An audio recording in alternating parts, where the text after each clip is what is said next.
नमस्कार, आप देख रहे हैं खबर जरूरी है और आप सबके साथ में मैं हूं साक्षी मिश्रा।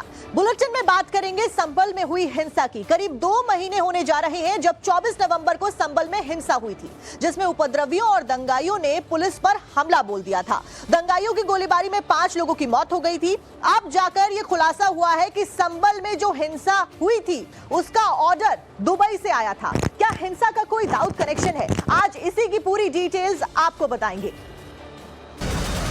और इसी बीच संभल हिंसा से जुड़ी हुई बड़ी खबर, बड़ा अपडेट आपको बता दें। पुलिस की गोली से नहीं हुई थी अयान और बिलाल की मौत। आरोपी मुल्ला अफरोज की गोली से अयान और बिलाल की जान गई थी। अफरोज ने पुलिस पर निशाना लगाकर फायरिंग की थी। अयान और बिलाल की मौत मामले में बड़ी कामयाबी यहां पर मिली है। इन्वेस्टिगेशन क्योंकि लगातार जारी थी। अब दोनों की हत्या का आरोपी मुल्ला अफरोज गिरफ्तार कर लिया गया है और पुलिस फिलहाल उससे जांच पड़ताल कर रही है। लेकिन बड़ी बात यह है कि इस पूरे हिंसा का, इस पूरे घटनाक्रम का अब दुबई कनेक्शन सामने आ गया है, जो कि एक चिंताजनक बात है। अब क्राइम ब्रांच पुलिस इस एंगल से भी आगे की जांच पड़ताल करती हुई नजर आ रही है।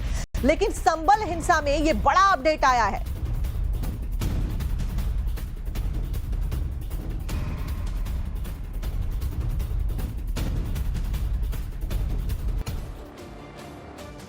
नवंबर को हुए संभल हिंसा के बाद से ही कई संगठन और सियासी पार्टियां पुलिस पर फायरिंग करने का आरोप लगातार लगा रही थी।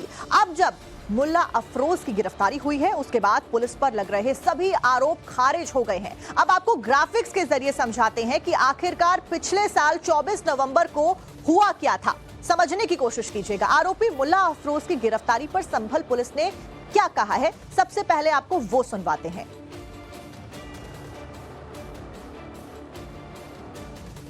अफरोज पुत्र अफसर निवासी हुसैनी रोड थाना नखासा यह अभियुक्त सारीसाटा गैंग का सक्रिय सदस्य है एवं वाहन तस्करी एवं शस्त्र तस्करी से यह और इसका गैंग जुड़ा हुआ है।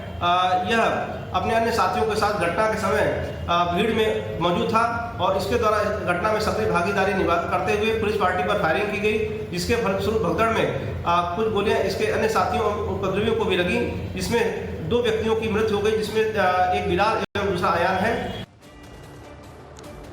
और एक और बड़ी अपडेट, आरोपी अफरोज को कई महीने से पुलिस के द्वारा तलाशा जा रहा था। संभल हिंसा के बाद से आरोपी फरार हो गया था। आरोपी अफरोज स्पेशल इनपुट मिलने के बाद में गिरफ्तार हुआ है और इसी वजह से पुलिस को यह बड़ी कामयाबी मिली है। और पुलिस के द्वारा क्या कुछ कहा गया वो तो आपने सुना, लेकिन फिलहाल अब गिरफ्तारी के बाद पुलिस लगातार जांच पड़ताल कर रही है, सवाल जवाब कर रही है। ऐसे में बड़े खुलासे हो सकते हैं। पुलिस के टारगेट पर लगातार ये बना हुआ था। 24 नवंबर बीते साल 2024 में ये हिंसा होती है और उसी के बाद से ये आरोपी फरार चल रहा था।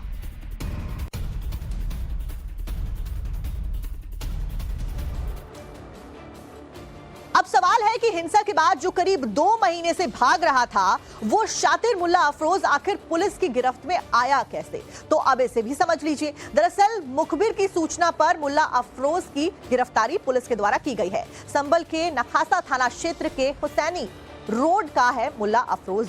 इस बीच ईदगाह से मंडी की तरफ जाने वाले रास्ते से मुल्ला अफरोज की गिरफ्तारी पुलिस के द्वारा की गई है। रास्ते के मोड़ पर पुलिस कर रही थी अफरोज का इंतजार, यानी कि पुलिस के द्वारा पहले ही इंतजामात कर लिए गए थे। इंतजार किया जा रहा था पुलिस के द्वारा। शनिवार रात करीबन 9:15 पर मुल्ला अफरोज की गिरफ्तारी पुलिस के द्वारा की गई। इनपुट्स के आधार पर गिरफ्तारी को पुलिस ने अंजाम दिया और उस बीच अब ये आरोपी पुलिस की गिरफ्त में है। आरोपी मुल्ला अफरोज से जुड़ी हुई एक और बड़ी अपडेट सामने आ रही है। मुल्ला अफरोज का दाऊद कनेक्शन रहा है। सामने शारिक साठा गैंग के तार दाऊद इब्राहिम से जुड़े हुए हैं। शारिक साठा गैंग का गुर्गा है मुल्ला अफरोज और इसी वजह से पुलिस और भी ज्यादा सतर्क हो गई है, क्योंकि विदेशी कनेक्शंस के होने की बात कही जा रही है। यानी कि जो कुछ भी संभल में हुआ, वो आगजनी हुई, लोगों को चोटिल किया गया, ईंट पत्थर सब कुछ लोगों के ऊपर बरसाए गए, गाड़ियों को आग के हवाले किया गया, बाइक्स को आग लगा दी गई, पुलिस के साथ में बदतमीजी की गई। इस बीच अब इस पूरे मामले का कनेक्शन बाहर से, विदेश से सामने आ रहा है।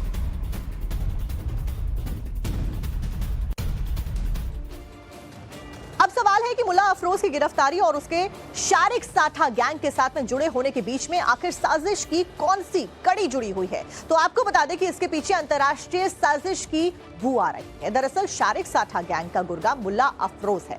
शारिक साठा पर डी कंपनी से जुड़े होने की आशंका है। गिरफ्तारी से बचने के लिए दुबई में जाकर छिपा है शारिक साठा और इसी गैंग से संबंध सामने आ रहे हैं। चोरी के वाहन और हथियार का धंधा करता है शारिक साठा।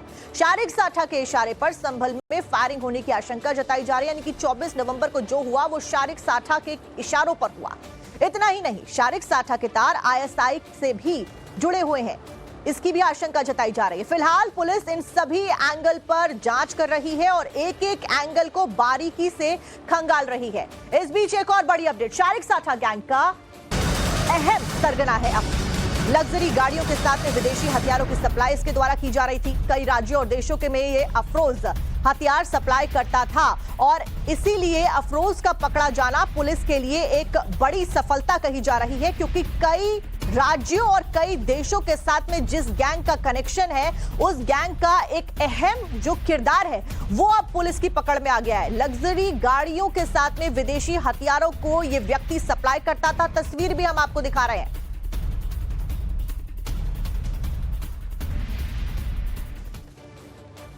अब अहम सवाल यह है कि आखिर जिस मुल्ला अफरोज की गिरफ्तारी हुई है वो है कौन, वो करता क्या है। तो आपको बता दें कि आरोपी मुल्ला अफरोज आतंकी शारिक साठा का एक गुर्गा बताया जा रहा है। शारिक साठा गैंग के बारे में हमने आपको बताया। शारिक साठा गैंग का गुर्गा है अफरोज। अंतर्राष्ट्रीय वाहन चोर गैंग का सदस्य, दिल्ली एनसीआर से करता है वाहन चोरी।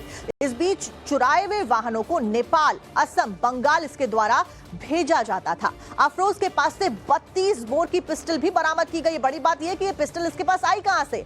पुलिस से लूटे गए 15 कारतूस भी जब्त किए गए हैं। अब आप देखिए कि कितने जो खतरनाक हथियार हैं वो इससे बरामद किए गए हैं और जो खुलासा हुआ वो ये कि ये चोरी का धंधा करता था। संभल हिंसा में 10 और उपद्रवी गिरफ्तार किए गए हैं पुलिस के द्वारा। अब तक 70 लोगों की गिरफ्तारी हुई है। सीसीटीवी कैमरों से अपराधियों की, आरोपियों की जो पहचान है वो पुलिस के द्वारा की गई। सीसीटीवी क्योंकि पुलिस लगातार खंगाल रही थी, सभी आरोपियों को जेल भेज दिया गया है। तो police full on action mode में थी। तस्वीरें भी आप देख रहे हैं। 10 और आरोपियों की गिरफ्तारी हुई है और लगातार अब इसी कड़ी में पुलिस काम कर रही है। आगे भी और आरोपियों की गिरफ्तारी हो सकती है।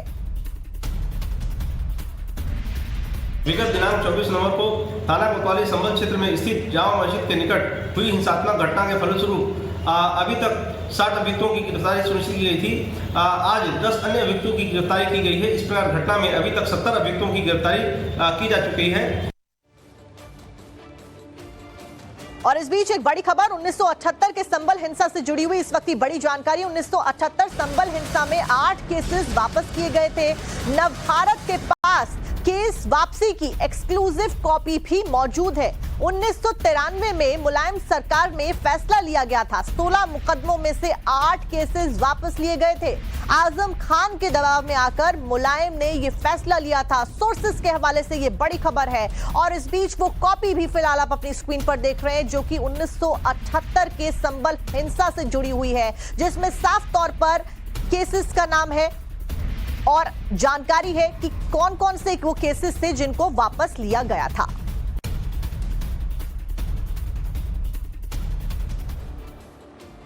दिसंबर 1993 को खत लिखा गया। यूपी सरकार की तरफ से खत जारी हुआ। कानून विभाग के विशेष सचिव ने यह खत लिखा था। जिला मजिस्ट्रेट को लॉ डिपार्टमेंट से खत गया।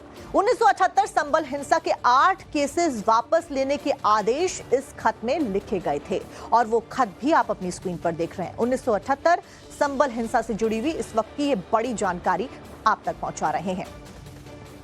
इस सब के बीच में एक और बड़ी खबर आपको बता दें, जो कि संभल से ही जुड़ी हुई है, जिसमें खत जारी किया गया, वो हमने आपको दिखाया और पल पल की अपडेट्स आप तक पहुंचा रहे हैं। और अब इस पूरे मामले को लेकर सियासत गरमाने लगी है, क्योंकि देश में चुनावी माहौल है। ऐसे में सियासत लगातार इस पूरे मामले को लेकर तेज हो रही है। आरोप प्रत्यारोप का दौर शुरू हो गया है। कांग्रेस और बीजेपी और समाजवादी पार्टी सभी लोग मुखर तौर पर सामने आकर इस मामले को लेकर अब बयानबाजी करने लगे हैं। और वो खत फिलहाल आप अपनी स्क्रीन पर देख रहे हैं। 1993 में समाजवादी पार्टी की सरकार बनने के बाद दिसंबर में सरकार बनती है और 23 दिसंबर को एक प्रशासन से ही पत्र जारी होता है और उस पत्र में जो 78 में जो दंगे हुए थे उसके आरोपियों के 8 मुकदमों को वो वापस लिया जाता है।